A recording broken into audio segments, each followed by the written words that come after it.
What is the dumbest thing anyone has ever said to you? Story 1. Me, teacher. I actually have 2 daughters named Emma. I have one birth daughter who is 10, and just this year, I became the guardian of Emma, who is now 16 years old. 9th grader. Does Emma know she's adopted? Me. She was 15 when she came to live with us. 9th grader. Did you tell the 10-year-old her sister was adopted? Me. She was 9, she figured it out. 9th grader. Oh, I would have kept it a secret from them. This was yesterday. When you think about it, it's kind of amazing to have 2 daughters with the same name.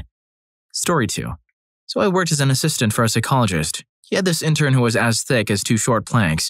One day this family comes in with their young teenage daughter who is clearly very, very autistic. I mean level 3 walking around the waiting room chirping, meeping. For those who aren't aware, autism is pretty much genetic, and while you can try to help them adapt, you can't discipline them away. So my boss finished his evaluation and they left, and stupid intern turned to me and said, if her parents had just raised her right, she'd be doing so much better. I wanted to slap her, but I didn't actually do it. Considering the severity of the poor girl's impairment, her behavior was actually a good example of someone with severe autism who is largely out of control. She was just wandering around doing her meep thing, and we had no problem letting her do so.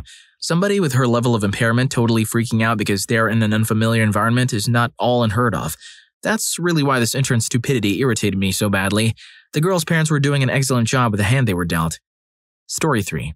I made the mistake of visiting an old male doctor for birth control when I was temporarily living in Mississippi. My usual doctor was all the way in Washington, so I couldn't just call her up for a prescription. I found a clinic in the town I was staying in for all of 2 weeks. My job required constant traveling, and I specifically asked for a family practice or women's health doctor. I showed up, gave a brief history, and stated that I wanted to restart my birth control to manage my horrible periods. Doing disaster relief at the peak of summer in the deep south while a natural disaster is occurring in my uterus is less than ideal. We're not a bar. Oh, what? Perhaps I misheard and I asked him to repeat himself. We're not a bar. You can't just come in here and expect to order whatever you want. Okay, what on earth? I'm not a confrontational person, and I was shocked by his rudeness more than anything. I mumbled something about birth control being the reason I made the appointment in the first place, but really I should have just left. Doctor, I don't do chronic issues. If you need to get on the pill, then you should see your primary. Besides, being an unmarried woman getting frisky without protection greatly increases the likelihood of diseases and cancer. Hold up. My uterus is a chronic issue? Well, I was born with it and I had it for 23 years at the time of this awesome doctor visit, so sure, I guess having a uterus was pretty chronic. My primary is in Washington. I had told you this when I came in. An unmarried woman getting frisky without protection? All right, you backwards old man. No, where did I say I was doing that? Not to your office staff, not in my forms for my medical history, and certainly not to you. Besides, if I were doing that, the pill is not the only contraception in existence.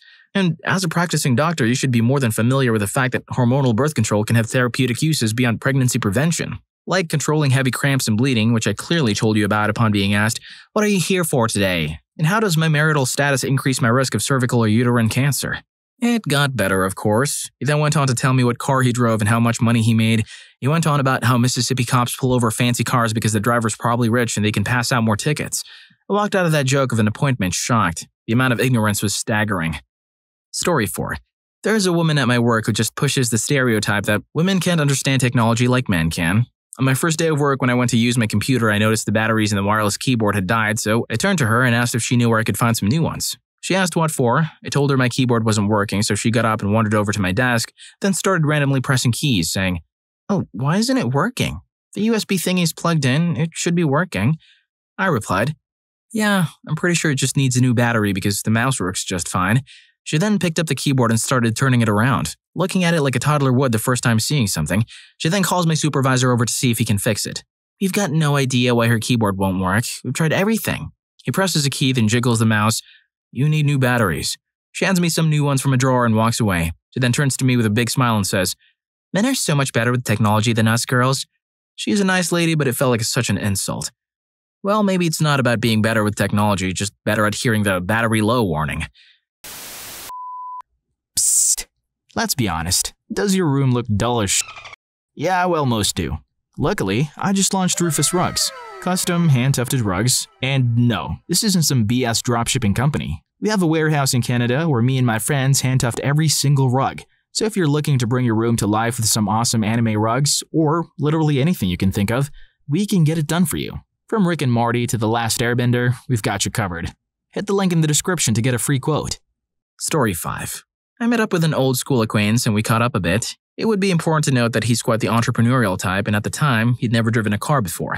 I offered him a lift home, but I had kind of forgotten where he lived, so I was asking for directions.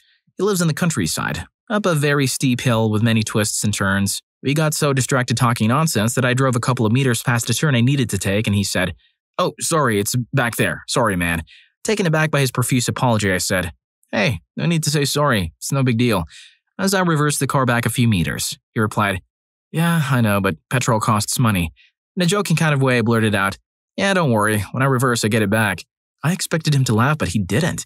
His face was one of shock, and he then said, "Oh my god, I have an idea." I had to stop him before he actually said what he was going to say. Story 6. There are a scary number of people out there who think South Africa is the southern part of the continent. My dad is South African, and people have asked him more than once what country he's from in South Africa, and then proceeded to tell him that Cape Town is a city, not a country. But what country is that in? I was once told I couldn't be half South African because that isn't a country. I was in a group, and the person who said it got so annoyed because we were laughing so hard that we couldn't even correct her. My dad, however, is a lot meaner with his responses to this ignorance. Story 7. Often, I don't answer my phone to unknown numbers. Someone called, and their number at first glance appeared similar to my mother's, so I answered the phone. Me. "Hi." Caller. "Is Frida there?" Me. "You got the wrong number. Sorry, I'm not Frida." Caller. "Are you sure?" Me. "Oh, what? Yeah, I'm not Frida." Caller. "Can you check?" Me. "Hold on, let me check. Nope, still not. It's just me, your friendly neighborhood, not Frida." Story 8. Upon coming back to school with a doctor's note, I was told, "You should have picked a sickness that still exists. Scarlet fever was eradicated decades ago." She then sent me to the principal's office, who noted that the year before I had gotten whopping cough, which was another eradicated ailment. It took 3 doctors to report back that I indeed had contracted both of those and was not just picking random ancient illnesses as a cover-up for skipping school. Being that both of those things sucked and that I got in trouble for faking, that irritated me, along with my poor mother who had to deal with it. It was by far the most "I am educated and know better" stupidity I've ever experienced over something easily verified.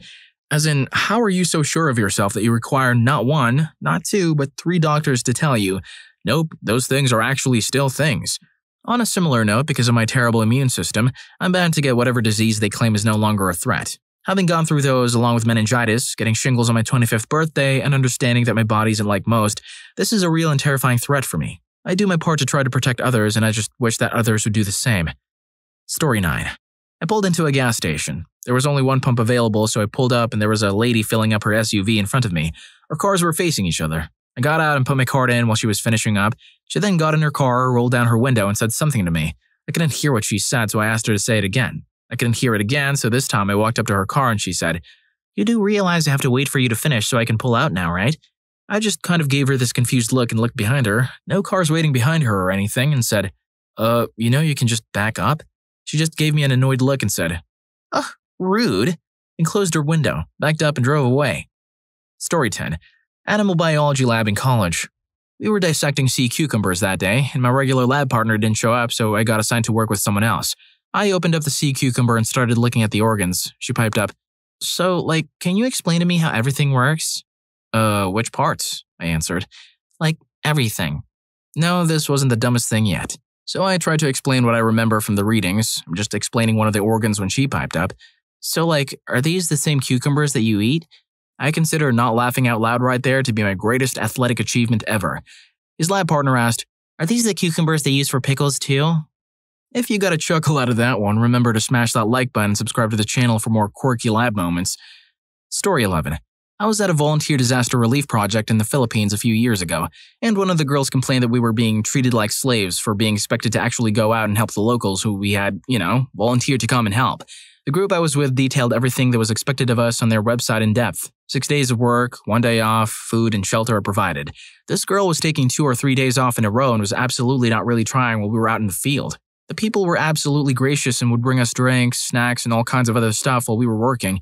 If she felt people were being ungrateful, she had a really warped view of what gratitude was. It became apparent after a week that she was basically on vacation and wanted a free place to stay. She was lazy, entitled, and really stupid to boot. She was bunked next to me for the 2 weeks that we were on the project together before she was told she had to leave. Story 12.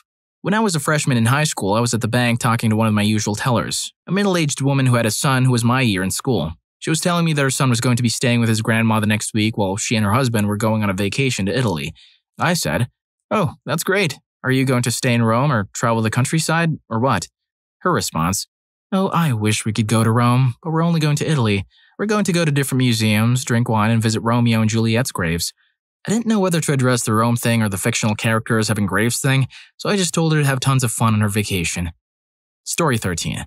My friend started working at the remodeled Ivar's restaurant in Seattle by the piers. During their training, they were told that people would frequently point out the window across the Puget Sound and ask, "Is that Alaska?" She suspected it was because of this map arrangement, but I don't know. Anyway, it's the West Seattle they're pointing at, but I hope she tells them it's Russia. My boyfriend and I went to eat there after it opened and decided to play dumb and ask one of the staff if it was Alaska we could see across the water.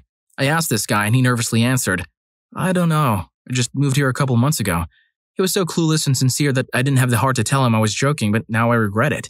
He is probably going to tell all his friends back home about how close he is to Alaska. Story 14.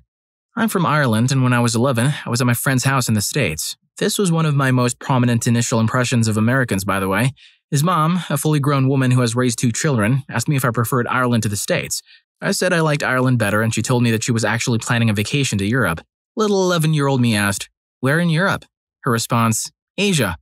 I stood there trying to think of the most polite way to explain this to a middle-aged woman, then gave up and went to play with Pokemon cards. To this day, I still have no idea where her vacation ended up taking her. Story 15. When I was younger, we'd routinely drive from Philadelphia out to Ohio to visit relatives. On one such trip, we were somewhere near the Ohio-Pennsylvania border when my mom tried to start getting one of those handheld TVs to work. Her. "Why can't I get Channel 6 on this?" Me. "Because we're nowhere near Philadelphia." Her. "I bought the TV in Philadelphia, so it should have Philadelphia channels, shouldn't it?" If the TV could speak, it would have said, "I'm just a TV, not a GPS, ma'am." Story 16. Having worked in call centers, I've gotten more wrong number calls than you could imagine. Me. "Hello, and thank you for calling." Caller. "Is this Empire Carpets?" Me. "No, this is... You have the wrong number." Caller with attitude. "Well, this is the number I dialed." Me. I have heard that exact phrase 100 times. "This is the number I dialed." Like, what do they expect? "Oh, sorry, yeah, for a second I thought I worked for that other company. Yeah, this is totally Empire Carpets. Would you like to buy some carpet?" Story 17. I had a friend who bought a printer and told my boyfriend, who works in IT, that it wouldn't connect to her computer. I asked if he could take a look at it. He did. He took one look at it and said, "Well, your first problem is that you don't have it plugged into your computer." So she said, "No, it's wireless." "Does it say it's wireless?" "Well, no. Then it's not wireless." Story 18. I can think of 2. Random. "You're wearing that on the wrong wrist." Me. Huh? Random. "Your watch is on the wrong wrist. It is supposed to be on the left." Me. "Do you know why most people put it on their left wrist?" R. "Yes, so you can check the watch while you're writing." Me. "So if I have it on my right wrist, what must that mean?" R. "You have it on the wrong wrist." The other one involved some 1%er telling me I must be an idiot for being a firefighter or an EMT. "You should have gone to school and become a doctor." Like being a doctor is just something everyone can do. That random dude probably didn't know about counterclockwise watches. It tells the time anti-clockwise. Story 19. Here's a good one. When I worked at Disney World, I got to talk to one of the maintenance guys. He told me that just that morning he walked into the haunted mansion to do some work and discovered that all of the fake cobwebs were gone. He reported this to his lead. After about an hour, they found out that a new custodial employee had cleaned them all off without realizing they belonged there. Story 20. As I picked them in their classic car up off the side of a deserted stretch of freeway at 03:30 in the pouring rain, they said, "Girls can't drive tow trucks. I demand you get a male driver out here." "Bye-bye. You have fun getting another company out here, because mine will not be able to provide you the level of service you require tonight since I'm the lead driver and unwilling to subject my sleeping coworkers to your level of stupidity. Did I mention that I'm a classic car specialist? Or that AAA will not be pleased that they have to call someone from out of the service area to help you?" Story 21. The girl was giving a presentation on the UK, which her family went to on vacation. She kept showing the most generic pictures, which she may or may not have taken. Then she got to the picture of the Eiffel Tower, which was her favorite part of England. Another student interrupted and said, "Are you sure you didn't go to France?" And she replied, "Yeah, we went to England. France is the capital city." The teacher just looks at her, smiling like an old lady spiraling hard into dementia. The girl was just plain dumb. Everything she ever said or did was just whacked. Speaking of dementia, a lady that used to work with me once said, My mom has been having some major back pains lately. I think she has dementia. I laughed, thinking it was a good joke until we all realized she thought dementia was a lower back ailment. Well, I guess the next time I book a trip to Paris, I'll do it via London then. Story 22. I had a dental appointment, and that dentist had a rule of no food for 24 hours. The problem was that the appointment was at 4 p.m., so 24 hours later, I'm starving. I was so hungry that I went into a McDonald's, in a Walmart, and ordered a double cheeseburger with no condiments, pickles, or onions in it. The guy behind the counter goes, sir, we don't sell rubber here. Huh? I was like, I didn't ask for rubber, and he repeated my order back to me, swapping condiments for rubber. I was like, what? Condiments, ketchup, mustard, relish, that stuff? And the idiot goes, oh, I thought you meant rubber. Story 23. I was working as a cashier when I had a tourist come in to buy something. Here in Canada, we tax a lot more. Her. Why is the tax so high? Me. Because taxes here are to pay for additional things such as healthcare and government subsidies for post-secondary, etc. Her. Why would I want that? Me. So individuals can benefit from universal healthcare. Her. Why would I pay to keep a child alive? If their families can't afford their hospital bills, why should I pay for them? Me. I kid you not, people like this exist. Story 24. I was a climber on a tree crew. On the way to the next job, I was in the truck with a boss and we had been discussing oil, politics, etc. when he praised George W. Bush for being the best president we ever had. Later, we had gone on the subject of oil dependence when, trying to defuse a conversation that was obviously going nowhere, I wondered what it would be like if we ran out of oil. He was irritated at the gall it must have had to have thought we could ever run out of a finite resource. He also considered this an opinion of a true dumb old lib, a label he gave to anyone left of Rush Limbaugh. I then mentioned the concept of peak oil and how it could be that we were on the way out of this stuff. He slammed on the brakes, almost causing a wreck, and was shaking mad when he said, and I quote, "You mean to tell me that you think God would have put us on this earth and not given us enough oil to run out before Jesus came back?" I was stunned. Probably the stupidest thing anyone has ever said to me. Story 25.